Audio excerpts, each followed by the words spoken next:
Her på Flakkebjerg Efterskole har vi 6 linjer. Global,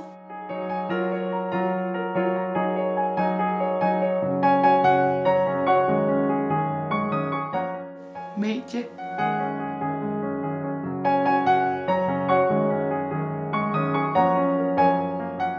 art,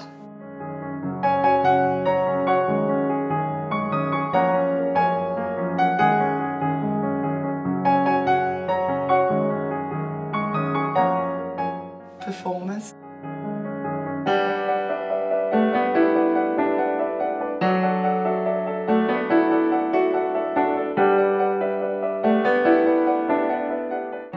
science,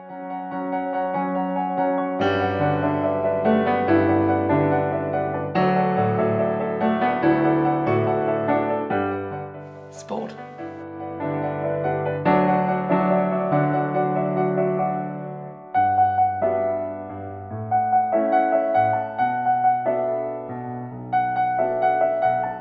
Her på Flakke, der har vi en dag om ugen, hvor vi spiser kun fisk, og så har vi en dag, hvor vi kun spiser vegetarmad. Og så er det fedt, at hvis man har lyst til at prøve det, så kan man være vegetar hele tiden, eller man kan prøve det en uge.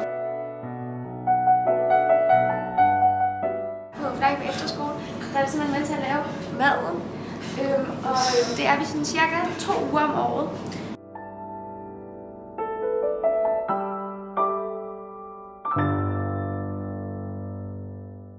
Jeg synes, Flakkebjerg Efterskole er en rigtig fed efterskole, fordi vi har mange forskellige linjer, hvilket vil sige, at vi også har rigtig mange forskellige mennesker, som er her. Og det synes jeg er mega fedt, fordi det giver sådan et andet form for sammenhold i forhold til, hvis alle var ens.